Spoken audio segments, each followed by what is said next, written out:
Et cet invité aujourd'hui, c'est vous, Maurice Sacco, bonjour. Bonjour. Merci beaucoup d'être sur ce plateau, chef du restaurant Mosouké à Paris, une étoile au guide Michelin. Et depuis quelques jours, l'homme de la couverture, on va la découvrir ensemble, je l'espère, la couverture du prestigieux Time Magazine américain dans son édition consacrée aux 100 talents de demain avec une photo géniale de vous signée Tarek Mawad.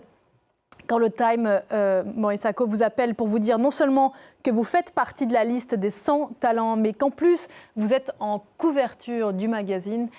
Vraiment, votre première réaction, c'est quoi ? Beaucoup de surprises. Et il y a un mec, je me dis, bon, est-ce qu'ils ne se sont pas trompés ? Ouais. et après, non, c'est quand même beaucoup de reconnaissance, quoi. Vous êtes le seul Français de cette liste des 100 talents du monde qui vont compter. Vous êtes seulement le 3e chef français à figurer dans le Time Magazine depuis qu'il existe. Après Michel Guérard, c'était en 1976, Alain Ducasse au début des années 2000. Tous les deux, bien sûr, des pontes, faut-il le rappeler, de la cuisine française. De quoi, voilà, la couve de 1976 de Michel Guérard, elle est géniale, cette couve d'ailleurs.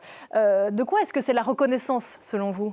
La reconnaissance, je dirais, d'un travail et d'un changement dans cette gastronomie française que beaucoup à l'étranger, on aurait pu faire passer pour soit éteinte, soit ralentie. Ouais. Et c'est cool de pouvoir voir à travers cette une aussi leur vision que, non, elle est toujours vivante et il se passe des choses encore. Alors, c'est quoi le changement, justement ? Le changement, c'est ce brassage culturel qui continue aussi à diffuser et puis en même temps jusqu'à dans la cuisine.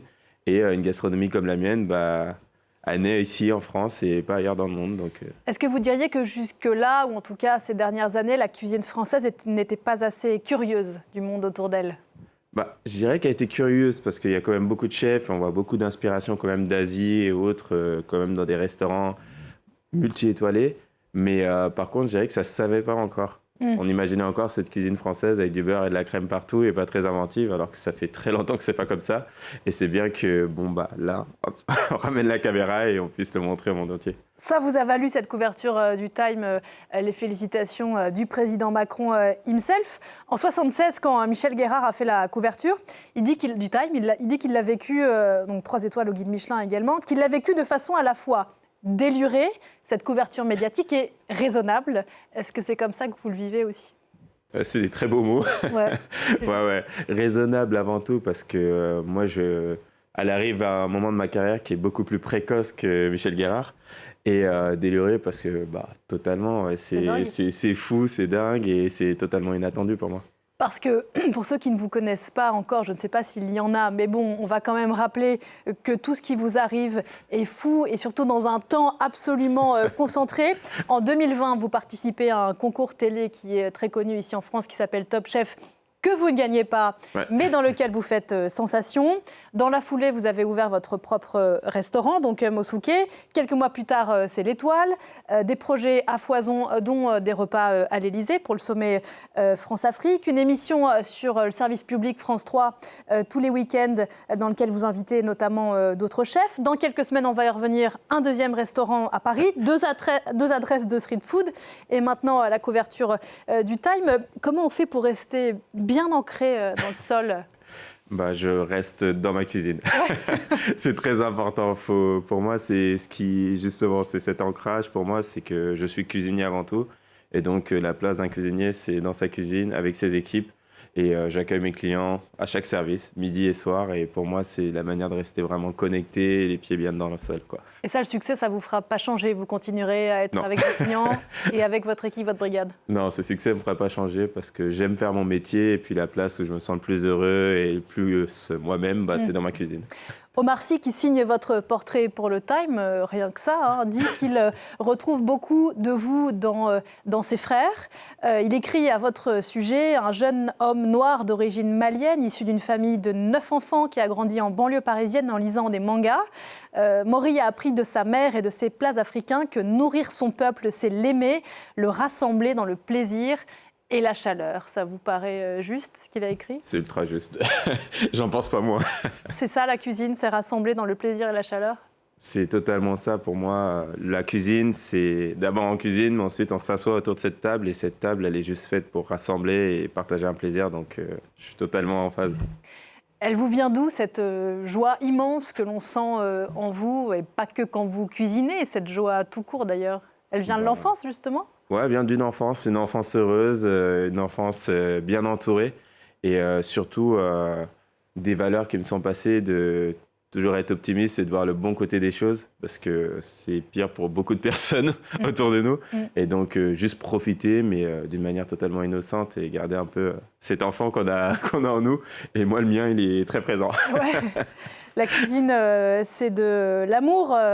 Évidemment, on l'a dit, dans votre cuisine, il y a des influences françaises, des influences, disons, européennes, des influences africaines, des influences japonaises. Vous, le fan de manga, on l'a beaucoup dit.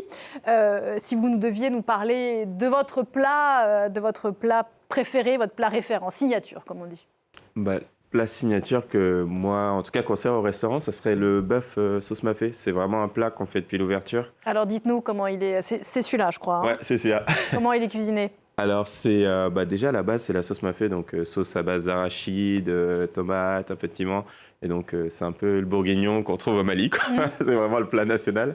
Et donc, moi, je récupère la recette de ma mère, dans laquelle je vais venir ajouter juste un petit peu de miso, donc de la pâte de soja fermentée, qui est condiment de base au Japon. Ça va venir lui apporter beaucoup de longueur et une complexité que le mafé n'a pas de base. Et après, on l'associe avec un filet de bœuf d'Aubrac qu'on fait maturer dans le bœuf de karité. On vient le griller juste sur le barbecue. Et donc là, ça va donner des notes fumées qui vont venir s'ajouter au mafé.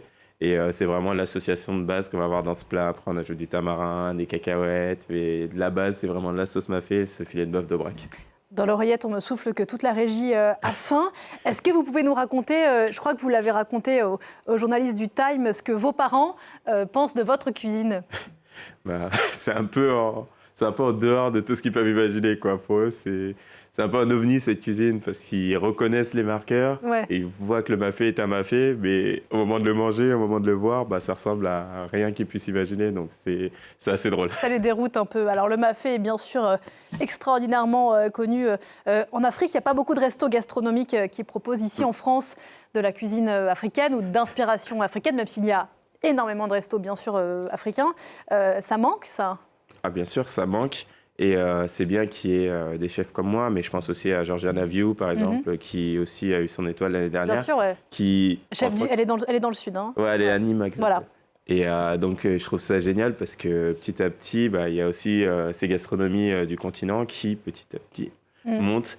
Et bien sûr, là, pour l'instant, on parle encore de cuisine africaine, à laquelle j'ajouterais un gros S. Bien sûr, il y a autant de cuisine, ça n'a aucun sens de la cuisine africaine, non, il y a autant de cuisine qu'il y a évidemment de pays en Afrique. Et ça, je l'accepte totalement, parce que petit à petit, on va en savoir de plus en plus, et ces cuisines africaines, le S va se marquer, on va commencer à parler de gastronomie d'Afrique de l'Ouest, d'Afrique de l'Est, d'Afrique centrale, et c'est un travail qu'on doit mener, donc je suis content parce que là, c'est un first step, on va dire, mais petit à petit.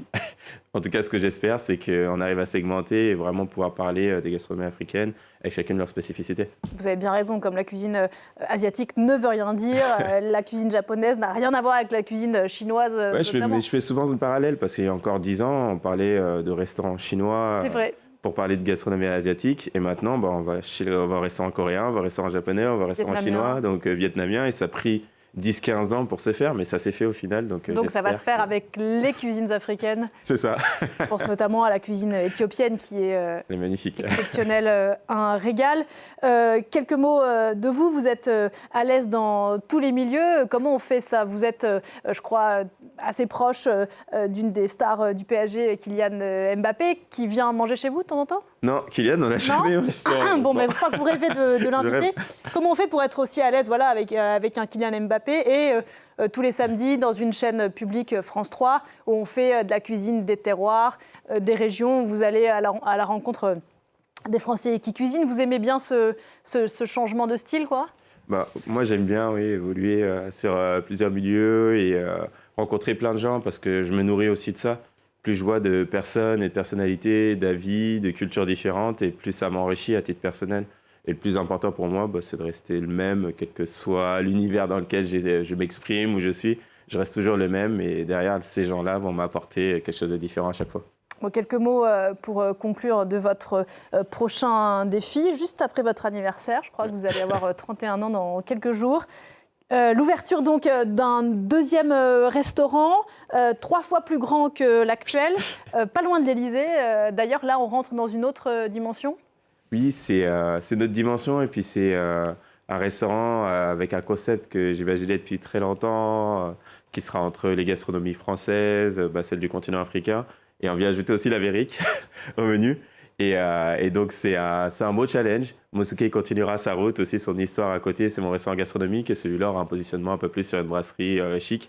Donc, c'est assez drôle d'inventer ce nouveau type de restauration pour moi. Bon, pour l'instant, vous êtes encore dans les travaux. On sait quand ça commence, pas forcément quand ça finit. Merci infiniment d'être venu sur ce plateau, Morihei Sako, ce matin. Donc, pour aller dîner ou déjeuner chez Mosuke, je crois qu'il faut s'armer de patience. Hein. Tout est complet jusqu'à Noël, peut-être d'ici 2024, si vous passez par Paris.